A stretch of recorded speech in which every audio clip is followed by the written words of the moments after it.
살펴보실 말씀은 출애굽기 16장 21절부터 36절까지 말씀입니다. 출애굽기 16장 21절부터 36절 말씀, 제가 가진 성경으로는 구약성경 107쪽쯤에 있습니다. 출애굽기 16장 21절부터 36절, 저와 여러분 한 절씩 교독하실 텐데 제가 먼저 21절을 읽겠습니다. 무리가 아침마다 각 사람은 먹을 만큼만 거두었고 햇볕이 뜨겁게 쬐면 그것이 쓰러졌더라.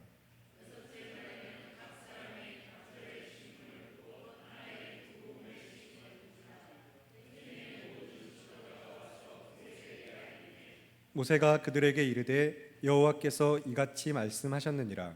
내일은 휴일이니 여호와께 거룩한 안식일이라.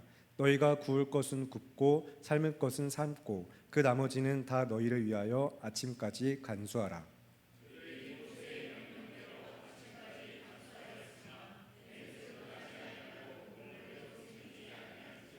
모세가 이르되 오늘은 그것을 먹으라. 오늘은 여호와의 안식일인즉 오늘은 너희가 들에서 그것을 얻지 못하리라.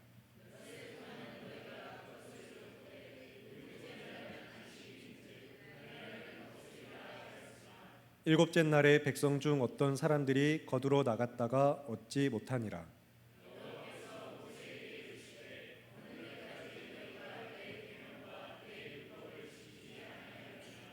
볼지어다 여호와가 너희에게 안식일을 주므로 여섯째 날에는 이틀 양식을 너희에게 주는 것이니 너희는 각기 처소에 있고 일곱째 날에는 아무도 그의 처소에서 나오지 말지니라. 이스라엘 족속이 그 이름을 만나라 하였으며 가시같이 희고 맛은 꿀 섞은 과자 같았더라.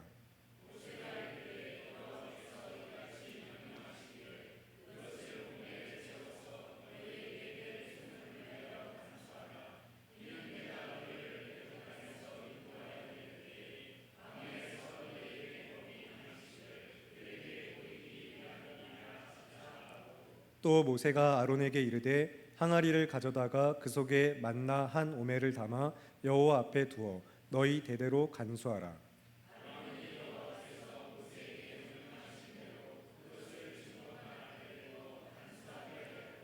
사람이 사는 땅에 이르기까지 이스라엘 자손이 40년 동안 만나를 먹었으니 곧 가나안 땅 접경에 이르기까지 그들이 만나를 먹었더라. 함께 읽겠습니다.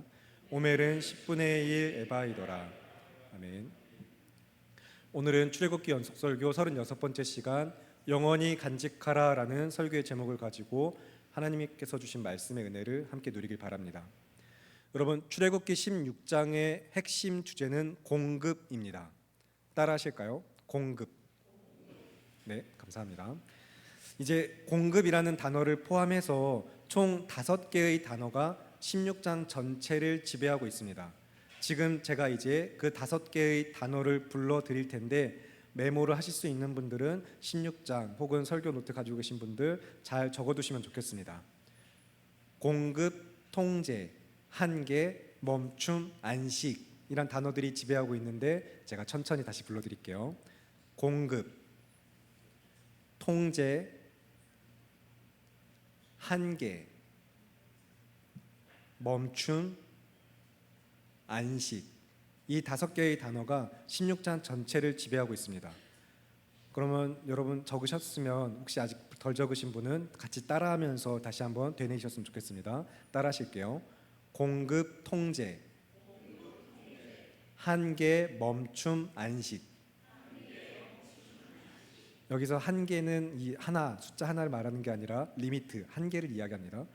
광야를 배경으로 만나라는 일용할 양식과 함께 어떻게 이 단어들이 하나로 이어지고 있는가 마음을 열고 집중해서 잘 따라주시면 좋겠습니다.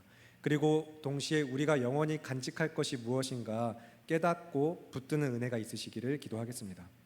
먼저 오늘 전체의 단락을 짧게 요약을 하면 여섯째 날은 만나를 2배로 거두어 드렸고 일곱째 날에는 만나가 내리지 않았습니다.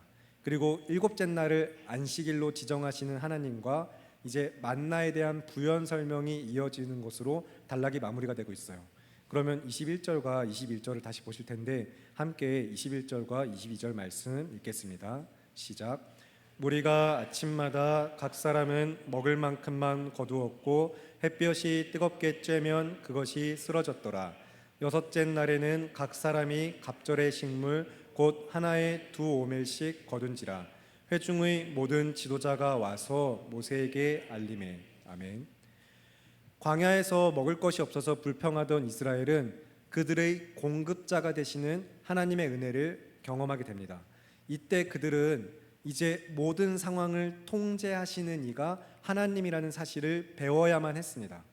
한 번도 먹어보지 못한 말 그대로 하늘에서부터 내려온 양식 만나를 통해서 이 만나가 이제 정말 그들은 먹어본 적도 없을 뿐더러 하늘에서 내려왔잖아요. 그리고 그것이 남거나 모자르지도 않고 언제나 일용할 양식이었다는 사실과 함께 다음 날이면 사라지는 만나를 보면서 하나님께서 통제하고 계시다는 사실을 깨달아야만 했다는 것입니다. 그렇기 때문에 그들은 이제 뭔가 이 상황이 평소와 다르다, 범상치 않다라는 것은 그들도 알고 있었습니다. 그래서 여섯째 날에는 뭔가 이상하다고 생각을 하고 모세를 찾아온 것이죠. 철저하게 뭔가 통제되어지고 있던 상황이 통제 바깥에 통제 불능 같은 뭔가 이상한 상황이 벌어진 것입니다. 평소보다 많은데 항상 한 오멜씩 거뒀는데 2오멜, 이번엔 왜 이렇게 많지 하는 이상함을 가지고 모든 지도자가 나와서 모세에게 이 상황을 알리는 것입니다. 그러자 이제 모세가 이 상황이 어떤 상황인지 연유를 설명을 해주죠. 23절부터 26절 말씀인데 23절부터 26절 저와 여러분 한 절씩 교독하겠습니다. 제가 23절 읽겠습니다. 모세가 그들에게 이르되 여호와께서 이같이 말씀하셨느니라. 내일은 휴일이니 여호와께 거룩한 안식일이라. 너희가 구울 것은 굽고 삶을 것은 삶고 그 나머지는 다 너희를 위하여 아침까지 간수하라.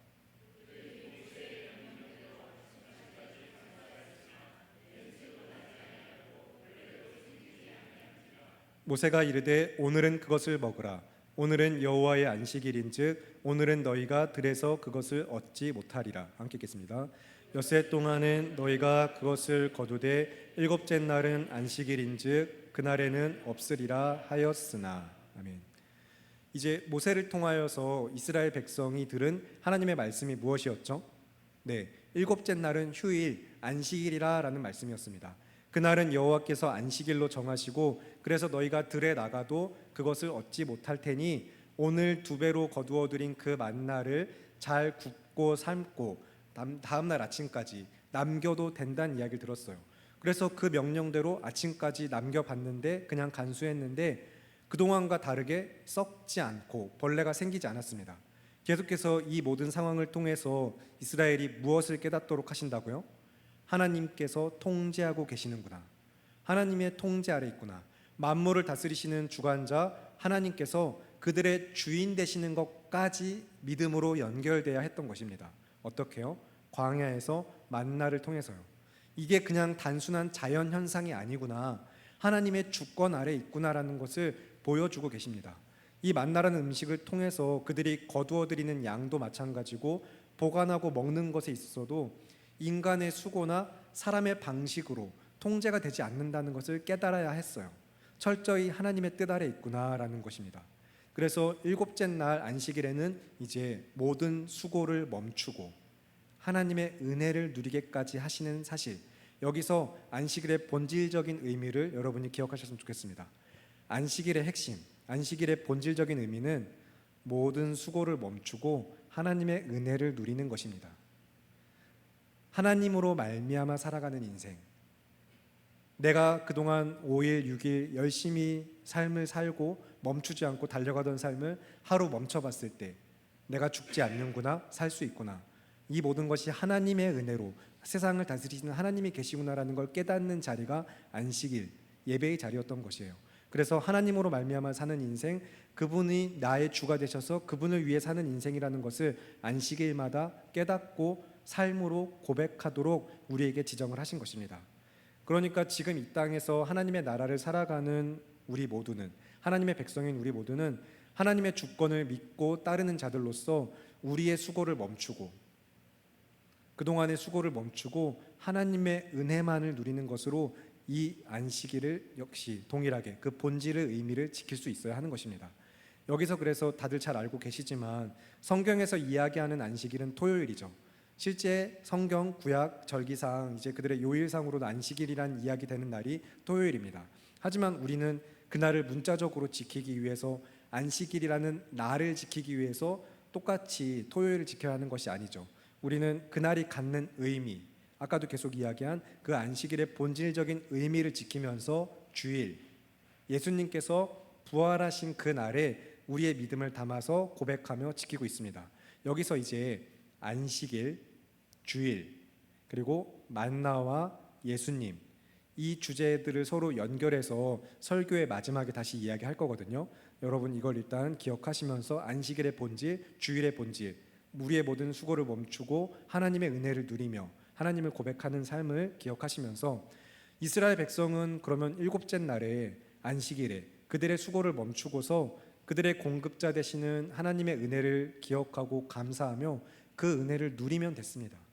그런데 그렇게 하지를 않았어요. 27절부터 30절 말씀을 보실 텐데 역시 27절부터 30절 말씀 저 여러분 한 절씩 교독하시겠습니다. 제가 27절 읽겠습니다.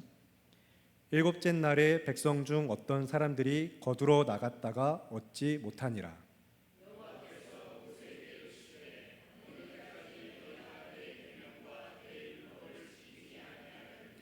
볼지어다 여호와가 너희에게 안식일을 주므로 여섯째 날에는 이틀 양식을 너희에게 주는 것이니 너희는 각기 처소에 있고 일곱째 날에는 아무도 그의 처소에서 나오지 말지니라. 그러므로 백성이 일곱째 날에 안식하니라. 아멘. 하나님께서 분명히 그날은 안식일은 이제 일곱째 날은 안식일인즉 너희가 들에 나가도 얻지 못할 것이고 이틀의 양식을 주었으니 처소에서 나오지 말고 그대로 있어라 라고 말씀을 하셨는데 그럼에도 불구하고 일곱째 날에 27절 말씀 보면 만나를 거두러 나간 사람들이 등장을 하고 있죠. 그러나 역시 말씀하신 대로 만나를 얻지 못했어요. 그러면 한번 생각해 볼까요? 이 사람들은 도대체 왜 나갔을까요? 일곱째 날에 나가도 얻지 못할 것이라 라는 이야기를 못 들었을까요? 듣지 못해서 나갔을까요? 그렇지 않습니다. 분명히 들었습니다. 분명히 듣고 그래서 오히려 불안해한 것이죠. 염려한 것입니다. 일곱째 날에는 음식을 주지 않는다고? 그동안 이 만나는 매일 다음 날이면 사라졌는데 이번에 2배를 주셨는데 그 모든 이야기를 듣고도 혹시 사라질까? 먹을 것이 없을까? 하나님의 말씀을 듣고도 거기에 덧붙여서 믿음의 반응이 아니라 불신, 의심, 염려, 걱정 이런 반응으로 음식을 공급해주지 않는데 라는 생각을 가지고 나간 것이죠. 그래서 만나의 공급은 사실 정말로 멈췄지만 하나님의 은혜는 계속해서 공급되고 있다는 사실을 그들이 고백하고 깨달아야 했는데 그렇지 못했다는 것입니다. 여섯째 날에 2배를 평소보다 많이 거둔 것을 알고도 그것이 하나님의 은혜라는 것을 깨닫지 못하고 그날 모든 인간의 수고를 멈춰도 됐음에도 불구하고 그러지 않았다는 거예요. 여전히 그들을 살게 하시는 이가 그들의 공급자 되시고 만물을 통제하시고 다스리시는 이가 하나님이란 사실을 이 모든 것들을 통해 깨닫고 고백하도록 하셨는데 말씀에 순종하는 삶을 살길 바라셨는데 그러지 못했다는 것, 인간적인 염려와 불안 때문에 믿음으로 순종하지 않았다는 사실입니다. 그래서 우리는 하나님의 말씀을 청종할 필요가 있고 그 청종한 말씀을 순종해야 합니다. 열심히 잘 듣는 것도 중요한데 들은 말씀에 믿음의 반응을 보이셔야 해요. 염려와 걱정, 근심, 말씀을 읽고 듣고 이 말씀은 너무 어렵도다, 내가 행할 수 없는 말인데 세상에선 이렇게 살기 어려운데가 아니라 가는 것입니다. 그대로 가야 할 필요가 있습니다. 그렇기 때문에 하나님께서도 그들을 책망하시죠. 너희가 어느 때까지 내 계명과 율법을 지키지 아니하려느냐라고 책망하시는데 28절과 29절 제가 읽겠습니다. 여호와께서 모세에게 이르시되 어느 때까지 너희가 내 계명과 내 율법을 지키지 아니하려느냐. 볼지어다 여호와가 너희에게 안식일을 주므로 여섯째 날에는 이틀 양식을 너희에게 주는 것이니 너희는 각기 처소에 있고 일곱째 날에는 아무도 그의 처소에서 나오지 말지니라. 아멘. 그런데 사실 우리는 멈추는 것에 굉장히 부정적인 정서를 가지고 있죠. 멈추면 안 된다고 생각할 때가 더 많아요, 사실. 물론 때에 따라서 뭐 운전할 때도 당연하지만 신호가 바뀌면 멈춰야 되긴 하지만 그냥 그런 정말 멈춰야 되는 상황을 제외하고도 우리 일상에서 삶을 살아가면서 한 번쯤은 멈출 수도 있지, 멈출 때도 있지라는 거 알고 머리론 이해하면서도 잘 가고 있다고 생각하던 삶이 멈춘 것처럼 느껴질 때, 그게 조금 길어질 때, 너무 오래 멈춰 있는 것 같을 때 우리는 불안해하고 염려하기 시작합니다. 한계를 만났다고 생각하게 되는 거죠. 내가 생각했던 것보다 더 일찍 나의 한계점이라고 여겨지는, 벌써 여기서? 라는 그 한계점을 만나고 그 상황을 마주하면서 자신을 돌아보면서 뭔가 자기 비하와 자기 혐오와 부정적으로 상황들을 해석하는 감정들이 점점 쌓이면서, 그래서 멈출 생각이 없던 지점에서 멈췄다고 여겨질 때, 그 시간이 길어질 때 우리는 이제 초조해하기 시작합니다. 이렇게 있어도 되는 걸까? 뭔가 해야 되지 않을까? 생각을 하기 시작하죠. 그래서 이제 정체된 것 같은 삶에 머물러 있지 않으려고 온갖 수단과 방법을 다 동원해서 아둥바둥 애쓰고 사력을 다하는 삶, 그것을 좋게 포장하면 열심히 사는 것이고, 조금 부정적으로 표현하면 정말 아둥바둥 하는 거죠. 그런데도 심지어 여전히 상황은 멈춰버린 것 같을 때, 도저히 개선되는 것 같지 않을 때 이제 절망하기까지 합니다, 우리는.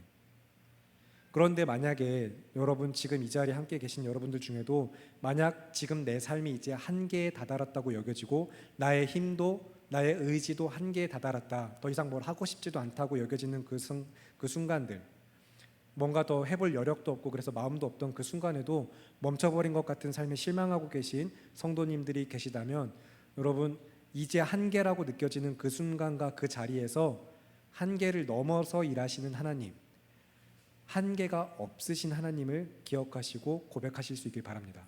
그 하나님을 만나는 은혜가 있으시길 바랍니다. 하나님께는 한계가 없으시죠.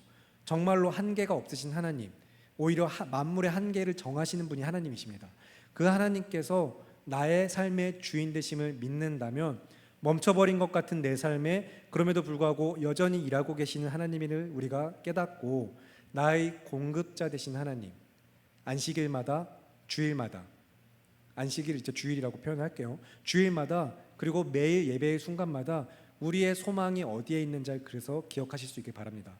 잠시 멈춰도 괜찮다, 오히려 멈춰도 나를 살게 하시는 이가 하나님이시구나라는 것, 이 하나님은 영원토록 일하시는, 쉬지 않으시는, 나를 위해 변개치 않으시는 그 하나님이구나라는 걸 깨닫고, 내가 붙들어야 할 것이 무엇인가, 우리가 무엇에 붙들려야 하는가를 기억하시고, 그리고 정말 그 믿음을 영원히 간직하실 수 있길 바랍니다. 여러분이 영원히 간직할 것이 무엇인지 여러분 정말 분명히 하시기 바랍니다. 그래서 한계를 정하는 것은 내가 아니다, 상황이 아니다, 감정이 아니고 오직 하나님이다. 끝날 때까지 그 모든 끝을 정하시는 이는 오직 하나님이시며, 알파와 오메가이신 하나님께 우리의 삶을 맡겨드릴 수 있길 바랍니다.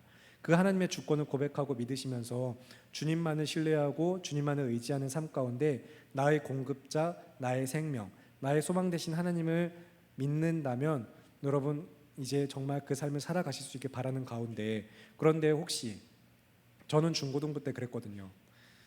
저한테도 광야에서 이스라엘 백성이 먹었던 것처럼 만나 같은, 베드로자 물 위를 걸었던 것처럼 나도 물 위를 걷는다면, 성경에 있는 그 많은 기적들, 왜 지금은 그런 기적들이 없지? 나한테도 그런 기적을 보여주신다면 더 잘 믿을 수 있지 않을까? 많은 사람들이 그런 이야기를 하죠. 성경에 있는 그 많은 기적들 너희가 사실이라고 말한다면, 그것이 진짜라면 지금도 그 기적 딱 보여줘서 분명하게 믿게 하면 되지 않는가? 그러면 분명히 더 잘 믿을 수 있을 텐데, 그런 놀라운 기적을 보여주면 얼마든지 믿음으로 그거 살아갈 수 있겠다라고 하는 사람들. 하지만 여러분, 만나를 먹었던 이스라엘 백성은 그러질 않았어요. 만나를 먹고도 그러지 않았습니다. 더 많은 놀라운 기적들을 보고도 그들의 삶에 매일매일 찾아와서 직접 말씀하시고 수많은 기적들을 보여줌에도 불구하고, 역사가 증명하듯이 인간은 그들의 계속해서 완악한 마음, 연약한 마음들을 하나님께로 돌이켜서 믿음으로 붙들지 못하고 끝없는 죄악들을 반복했어요. 만나를 보여준다고 여러분 혹시 믿을 수 있다고 생각하시는 분들이 계시다면, 이제 이 광야와 만나 두 가지를 놓고 성경이 어떻게 단 한 줄로 요약해서 이야기하고 있는가 여러분 기억하셨으면 좋겠습니다.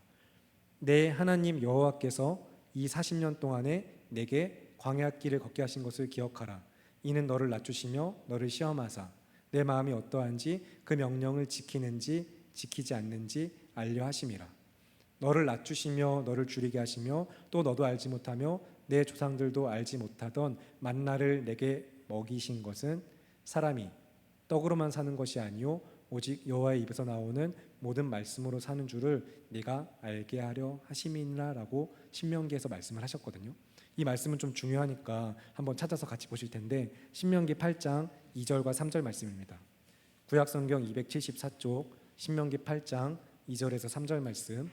여러분 광야와 만나 딱 하면 여러분 바로 이 말씀이 자동적으로 떠오르셨으면 좋겠어요. 신명기 8장 2절에서 3절 말씀, 신약 구약성경 274쪽 찾으셨으면 저와 여러분 다 같이 함께 한 목소리로 읽겠습니다. 시작. 내 하나님 여호와께서 이 40년 동안에 내게 광야길을 걷게 하신 것을 기억하라. 이는 너를 낮추시며 너를 시험하사 내 마음이 어떠한지 그 명령을 지키는지 지키지 않는지 알려 하심이라. 너를 낮추시며 너를 줄이게 하시며 또 너도 알지 못하며 내 조상들도 알지 못하던 만나를 네게 먹이신 것은 사람이 떡으로만 사는 것이 아니요 여호와의 입에서 나오는 모든 말씀으로 사는 줄을 네가 알게 하려 하심이니라. 아멘. 광야를 걷게 하신 이유, 만나를 먹이신 이유가 무엇이라고요? 사람이 떡으로만 사는 것이 아니다. 오직 여호와의 말씀으로 산다라는 것을 알게 하려고 하신 것입니다. 그러면 우리는 만나가 필요 없어요. 왜요? 이미 우리에게 말씀을 주셨잖아요. 말씀이신 예수님이 우리 안에 오셨습니다. 이 모든 것을 이미 우리에게 베푸셨어요. 말씀으로 살아가는 존재에게 말씀을 주셨고 우리는 이 말씀을 오늘도 고백하면서 함께 살펴보는 가운데 내가 붙들 것이 무엇인가, 내가 바랄 것이 무엇인가 분명히 하시기 바랍니다. 만나와 같은 기적을 보여주시면 더 잘 믿을게요가 아니라 말씀만으로 충분합니다. 주의 말씀만 있으면 됩니다라는 그 믿음, 이것이 우리에게 필요한 믿음이라는 사실을 깨닫고 고백하실 수 있길 바랍니다. 그래서 실제로 이스라엘 백성은 그런데 이제 민수기 이런 말씀에서도 계속해서 등장하지만 신명기 말씀에서도 그렇지만 열하루면 갈 길, 사실 열하루면 갈 길을 40년이라는 생활을 계속해서 40년 동안 광야 생활을 하잖아요. 사실 정말로 멈춰버린 것 같은 삶이었을 거예요. 여러분 10분이면 갈 수 있는 거리를 한 달 걸려서 가보신 적 있으신가요? 그런 식으로 가는 사람이 없죠. 그렇게 가진 않아요. 정말 멈춘 것 같은 삶일 것입니다. 매일매일 한계를 만나는 것 같았겠죠. 그런데 신명기 말씀이 그 뒤에 또 뭐라고 하는지 잘 보셨으면 좋겠어요. 그런 40년 동안에 그 광야길을 걷는 동안에 너희의 의복은 헤어지지도 아니하였고 발은 부르트지도 않았으며 매일의 일용할 양식으로 먹이신 하나님을 그들이 결국에는 깨닫고 정말 우리가 믿음으로 살아야 되는구나, 나의 공급자 되신 하나님을 통하여서 오직 이 믿음으로 하나님만을 붙들어야 되는구나라는 것을 깨닫고 말씀으로 사는 자들로서 거듭나야 했던 것입니다. 그 광야에서요. 그래서 하나님의 말씀에 순종하여 믿음으로 사는 인생이라는 것을 그들이 고백했어야 하는데, 그래서 신명기 8장 6절에서 10절 말씀은 또 다음과 같이 이야기하고 있죠. 내 하나님 여호와의 명령을 지켜 그의 길을 따라가며 그를 경외할지니라. 내 하나님 여호와께서 너를 아름다운 땅에 이르게 하시나니 그곳은 골짜기든지 산지든지 시내와 분천과 샘이 흐르고 밀과 보리의 소산지요 포도와 무화과와 석류와 감람나무와 꿀의 소산지라. 네가 먹을 것에 모자람이 없고 네게 아무 부족함이 없는 땅이며 그 땅의 돌은 철이요 산에서는 동을 캘 것이라. 네가 먹어서 배부르고 네 하나님 여호와께서 옥토를 내게 주셨으므로 말미암아 그를 찬송하리라. 아멘. 우리 사랑하는 성결교회 성도 여러분 모두 다 정말 하나님의 말씀을 청종하고 그 말씀에 순종하여서 그를 경외함으로 주의 길을 따라 믿음의 길, 이 십자가의 길, 제자가 가야 될 길을 믿음으로 계속해서 가실 수 있길 바랍니다. 끝까지, 정말 주님 다시 오실 그날까지 끝까지 계속해서 한 걸음 한 걸음 조금 느리더라도, 조금 더딘 것 같아도 계속해서 믿음만을 붙들고 나아가실 수 있길 바랍니다. 우리에게 참된 안식을 주시는 하나님을 찬양하면서 지금 이 자리에서 믿음으로 예배하며 나의 공급자 되시는 하나님과 동행하는 삶, 이것이 성도의 삶, 예배의 삶이라는 것을 기억하시고 하나님만이 나의 만족되심을 고백하실 수 있길 바랍니다.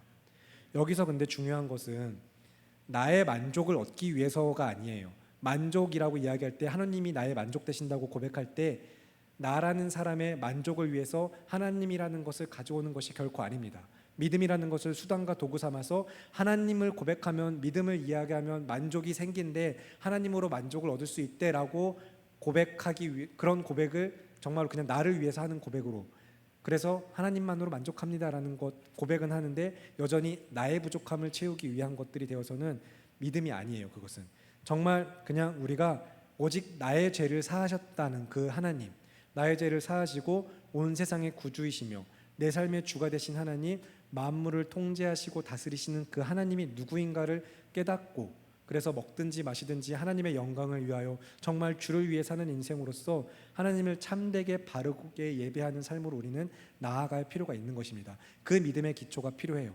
만족이라고 이야기할 때 하나님을 만족의 도구 삼는 일은 없으시길 바랍니다. 우리가 원하고 바라는 그 무엇보다 크고 위대하신 하나님, 하나님이라는 존재 자체, 그 하나님의 하나님 되심 자체가 만족으로서 우리에게 다가온다는 것, 이것을 믿음을 통해서 우리에게 이루신다는 것, 여러분 이것을 자꾸 다시 한번 되새기면서 묵상하시면서 내가 정말 믿음을 고백하는 모든 순간들 가운데 이 목적과 이 기초가 내 안에 있는가 생각해 보실 수 있길 바랍니다. 그래서 한계가 없으신 만물을 통제하시는 이 하나님의 나의 공급자 되시는 은혜, 그분이 나의 주가 되시는 은혜를 우리가 믿음으로 붙들면서 이제 오늘 본문의 후반부, 그래서 이제 만나를 영원히 간직하게 하시는 이야기로 설교가 넘어갈 텐데, 만나를 간직하게 하시는 이유는 이 만나가 대단한 기적, 놀라운 기적이어서가 결코 아닙니다. 이 기적을 간직하고 있어라, 너희 그러면 이 놀라운 기적 봤지? 그러니까 이 기적을 잊지 마 하고 만나라는 기적을 간직하게 하시는 게 아니라 여전히 그래서 동일하게 하나님이 누구신가를 깨닫게 하는 거예요. 그 하나님이 누구신지를 믿게 하는 것입니다. 그러면 오늘 본문으로 다시 돌아가셔서 구약성경 108쪽 출애굽기 16장 31절부터 36절 말씀을 보실 텐데, 출애굽기 16장 31절에서 36절 저와 여러분 한 절씩 교독하시도록 하겠습니다. 제가 먼저 31절을 읽겠습니다. 이스라엘 족속이 그 이름을 만나라 하였으며 가시같이 희고 맛은 꿀 섞은 과자 같았더라.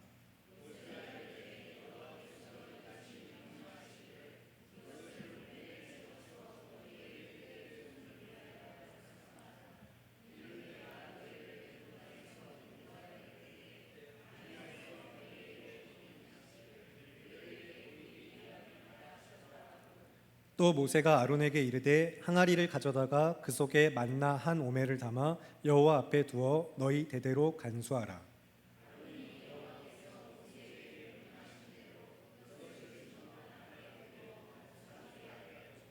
사람이 사는 땅에 이르기까지 이스라엘 자손이 40년 동안 만나를 먹었으니 곧 가나안 땅 접경에 이르기까지 그들이 만나를 먹었더라.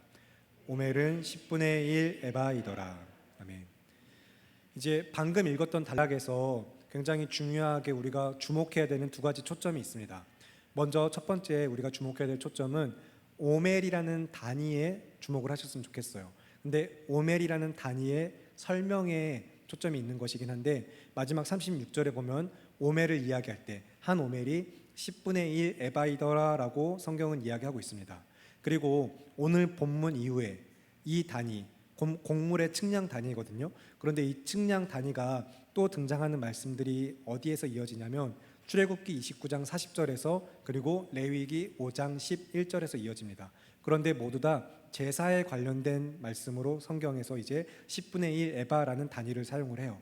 그런데 그 이후에도 물론 계속해서 이것이 사용은 되는, 어쨌든 기본적으로 단위로서 쓰는 것이다 보니까 등장은 합니다. 성경에 계속 등장이 되는데, 우리가 주목했으면 하는 것은 레위기 5장 11절에서 속죄의 제사를 이야기하실 때 여기서 고운 가루 10분의 1 에바를 이야기하시거든요. 제가 레위기 5장 11절을 읽어드리겠습니다. 만일 그의 손이 산 비둘기 2마리나 집 비둘기 2마리에도 미치지 못하면 그의 범죄로 말미암아 고운 가루 10분의 1 에바를 예물로 가져다가 속죄 제물로 드리되 이는 속죄제인즉 그 위에 기름을 붓지 말며 유향을 놓지 말고. 아멘. 여기서 그런데 이 고운 가루가 물론 당연히 만나는 아닙니다. 세번역에서는 이 가루를 이제 밀가루라고 번역을 하고 있어요. 그러니까 밀가루인데, 여기서 우리는 10분의 1 에바라는 단위가 동일하게 사용되면서 만나 그리고 속죄제에서 쓰인 이 고운 가루 10분의 1 에바, 언약궤 안에 10분의 1 에바의 만나를 담게 하셨고, 속죄 제사를 드릴 때 밀가루, 고운 가루 10분의 1 에바를 통해서 드리게 하셨잖아요. 여기서 우리가 예수님을 떠올리셨으면 좋겠어요. 방금 읽었던 이제 레위기 5장 11절이 속죄제에 대한 규례인데, 속죄 제사, 원래 속죄 주사는 레위기 4장부터 보시면은 수렴소, 수송아지, 이런 이제 암염소 또는 이제 그래서 숫송아지나 수렴소, 암염소로 속죄의 제사를 드려야 했습니다. 그런데 어린 양을 바치는 경우도 있었어요.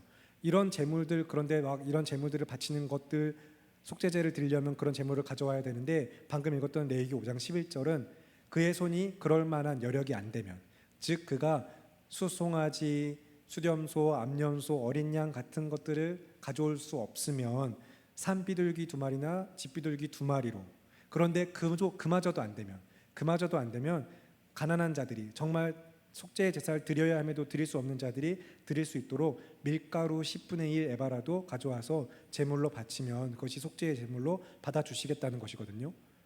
속죄를 해야 되는데 속죄할 것이 없는 자들, 속죄의 제물이 없는 자들에게 규례를 주심으로 말미암아 그들에게 율법을 공급하여 주셔서 가난한 자들도 속죄를 받을 수 있도록 하셨다는 사실입니다. 제물로 드릴 수 있는 한계를 직접 정해주시면서 하나님의 긍휼과 자비를 나타내 보이셨죠. 마찬가지로 우리의 힘과 능력으로 인간의 어떤 수단과 방법을 동원하든 우리는 우리의 죄를 사함받을 수 없습니다. 우리는 우리 힘으로 세상의 그 어떤 것을 가져와도 죄 사함받을 수 없는데, 오직 예수 그리스도께서 자신을 내어주심으로 우리는 죄 사함을 받았죠. 이 놀라우신 긍휼과 자비의 하나님은 패역한 이스라엘 백성에게 만나를 먹이시는 것, 일용할 양식을 먹이는 것 통해서도 계속해서 동일한 하나님인 것을 나타내고 있습니다. 그리고 이제 언약궤 안에, 그 언약궤 안에 담게 하신 만나, 십계명의 돌판, 그리고 아론의 쌍난 지팡이, 이 모든 것들은 결국에 지성소에 들어가는 것이고, 지성소 위에는 시은자라는 것이 있는데 이 위에 또 계속해서 제사장들이 또 제사를 드렸거든요. 마찬가지로 이 모든 것들은 결국에 누구를 상징하는 것이죠? 예수님. 우리가 매번 그렇게 반복해서 해마다 드리는 제사로 속죄를 얻는 것이 아니라 예수님의 영단번의 제사로 속죄함을 얻었습니다. 계속해서 이 모든 것은 예수님을 바라보게 하시는 사건이에요. 그래서 이제 오늘 본문에 32절부터 34절 말씀에 한 오멜의 만나를 항아리에 담아 보관하게 하셨는데, 이 증거판, 여기서 증거판이라고 이야기하는 것은 십계명의 돌판입니다. 그래서 이제 언약궤에는 그 안에 십계명의 돌판과 아론의 쌍난 지팡이, 그리고 만나가 담겨진 항아리, 이런 것들이 들어져 있었어요. 이것은 사실 근데 방금 우리가 읽은 말씀 이후에 십계명 돌판을 받는 것은 오히려 그 이후에, 출애굽기 이제 그 이후에 등장을 하거든요. 그러면 시간 순서상으로 성경을 기록했다기보다는 이제 성경을 읽는 우리에게, 지금 이제 모세오경을 읽었던 사람들도 마찬가지고 지금 우리에게도 언약궤 안에 어떤 것들이 있었고 그것들이 무엇을 의미하는구나, 출처와 의미를 깨닫게 하려고 시간 순서를 초월해서 성경이 기록되어 있는 것이거든요. 여러분, 이것들은 그냥 상식적으로 기억을 해두시면 좋겠고, 그래서 우리가 십계명 돌판과 만나 쓴 항아리, 이런 것들이 어떻게 언약궤 안에 그것들이 다 있었나도 역시 히브리서 말씀을 보면서, 우리에게 기록하여 주신 성경 말씀을 보면서 그 출처를 확인할 수 있고 의미를 볼 수가 있는 것입니다. 그러면 이번에 히브리서 9장 말씀을 보면서 정말로 언약궤에 무엇들이 담겼는가 함께 보실 텐데, 히브리서 9장 말씀 신약성경 361쪽입니다. 신약성경 361쪽 히브리서 9장 1절부터 5절 말씀, 저와 여러분 한 절씩 교독하도록 하겠습니다. 히브리서 9장 1절에서 5절 말씀, 제가 먼저 1절 읽겠습니다. 첫 언약에도 섬기는 예법과 세상에 속한 성소가 있더라.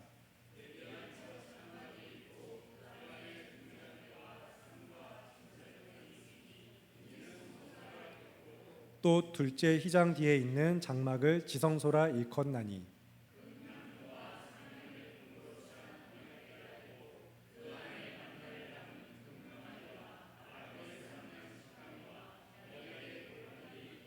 함께 읽겠습니다. 그 위에 속죄소를 덮는 영광의 그룹들이 있으니 이것들에 관하여는 이제 낱낱이 말할 수 없노라. 아멘. 4절의 말씀을 보면 이제 금으로 쌓은 언약궤와 그 안에 만나를 담은 금항아리 그리고 아론의 쌍난 지팡이 언약의 돌판들이 있었다라고 성경은 분명히 이야기하고 있습니다. 여기서 이제 뭐 언약궤 안에 있었다, 언약궤 밖에 있었다, 또 주석들 조금씩 견해가 다르긴 한데 6절에 이제 5절의 말씀에서 이야기하는 것처럼 5절의 말씀이 지금 조금 풀어서 이야기하면 지금은 이제는 이런 것들에 대해서 더 이상 낱낱이 말할 때가 아니다라는 이야기거든요. 지금은 역시 마찬가지로 우리가 이 언약궤에 대해서 더 이야기할 시간이 아니기 때문에 오늘 본문으로 다시 돌아오셔서 우리가 주목할 두 번째 핵심으로 넘어가도록 하겠습니다. 우리가 주목해야 될 두 번째 핵심, 사실 오늘 설교의 결론이면서 여기에 가장 우리가 중점이 있는데 이제 32절부터 34절까지 말씀을 보시면 32절, 34절 계속해서 간수하라라고 말씀이 이어지고 있습니다. 32절에 후손을 위하여 간수하라고 하시고 33절에도 대대로 간수하라고 말씀하시며 34절까지 명령하신 대로 그것을 간수하게 하였으냐면서 계속해서 간수하고 있음을 32, 33, 34 그들이 영원토록 간수했다는 것을 성경이 이야기하고 있어요.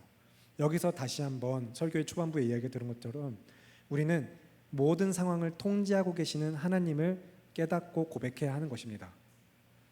여섯째 날 두 배로 거두어 드리게 하신 만나를 제외하고 모든 만나는 사실 그 다음 날이면 다 사라졌거든요. 여러분 다 성경에서 보고 깨닫고 알고 계시죠? 모든 만나는 그 다음 날이면 햇볕에 녹거나 벌레가 생기거나 상하여서 사라졌습니다. 그런데 언약궤 안에 대대로 간수해라, 영원히 간직해라라고 하신 것은 무엇이에요? 그것이 사라지지 않았다는 것이죠. 그 만나는 사라지지 않았어요.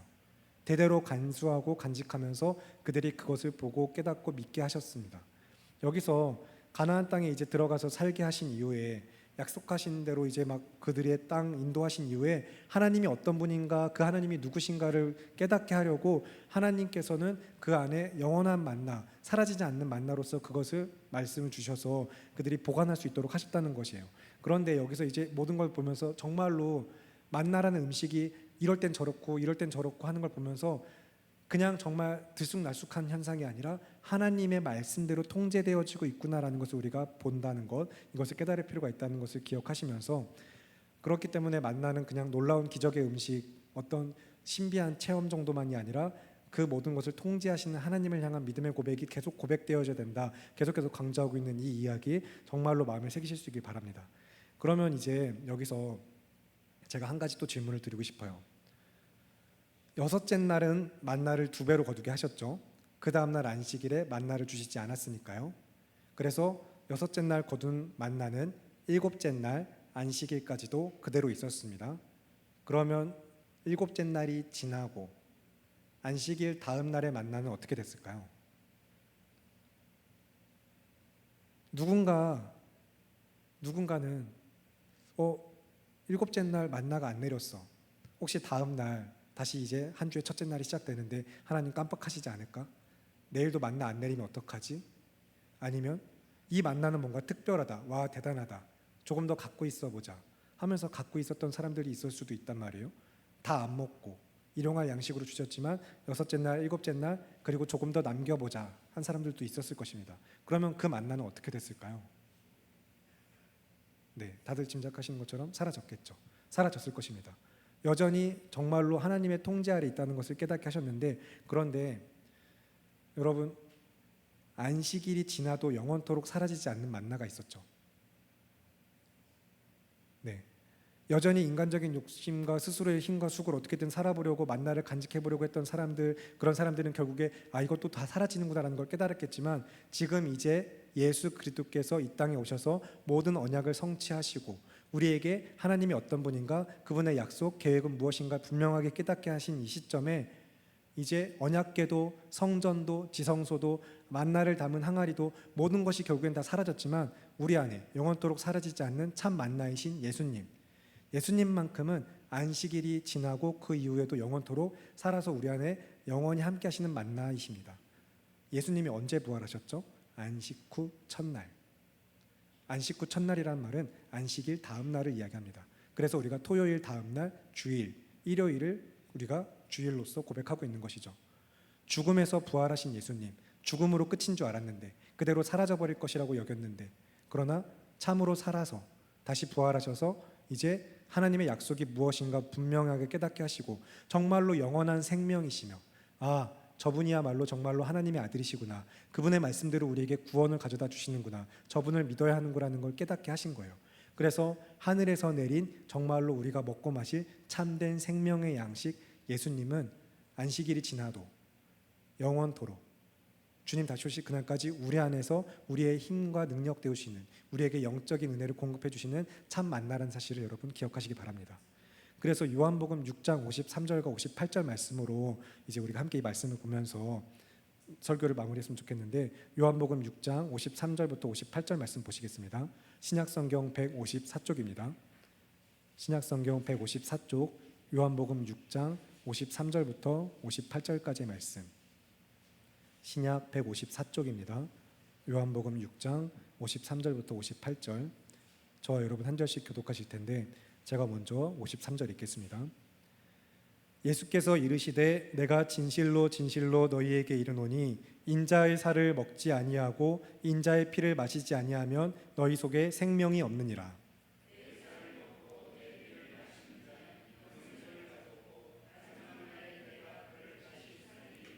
내 살은 참된 양식이요 내 피는 참된 음료로다.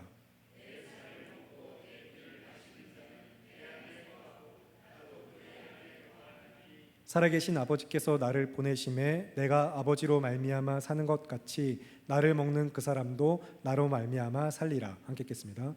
이것은 하늘에서 내려온 떡이니 조상들이 먹고도 죽은 그것과 같지 아니하여 이 떡을 먹는 자는 영원히 살리라. 아멘. 우리 사랑하는 성결교회 성도 여러분, 우리가 영원히 간직해야 할 것이 무엇인지 분명히 기억하시기 바랍니다. 순간의 어떤 놀라운 기적, 기도의 응답, 내 삶에 베풀어 주시는, 때로는 우린 분명히 그런 은혜를 고백하기도 하고 하나님 그런 걸 베푸시기도 합니다. 하지만 그런 특별한 체험들, 어떤 순간의 그런 것들을 넘어서 정말로 우리를 영원토록 살게 하시는 이가 누구인지, 우리가 붙들고 간직해야 될 것이 무엇인지를 분명히 하시기 바랍니다. 무엇이 나를 살게 하는지, 영원히 살 길이 어디에 있는지를 여러분 고백하시고 믿고 붙드세요. 우리는 그 답을 분명히 알고 있습니다. 믿음으로 고백하며 오늘도 이 자리에 그래서 예배하고 있잖아요. 그렇다면 이 믿음을 정말로 삶으로 살아내시길 바랍니다. 오직 예수님만이 나의 소망이시며 나의 힘이시고 나의 기쁨이시고 나의 전부가 되십니다. 주님 한 분만이면 충분합니다. 나는 그분 안에서 부족함이 없습니다라는 믿음, 정말 그 믿음으로 오직 주를 위해, 하나님의 영광을 위하여 주의 나라를 지금 여기서 살아가는 믿음의 성결교회 성도 여러분, 우리 모두가 되시기를 간절히 바라고 기도합니다. 이 시간 함께 기도하실 텐데, 여러분 혹시 아직도 예수님으로 충분하지 않으신가요?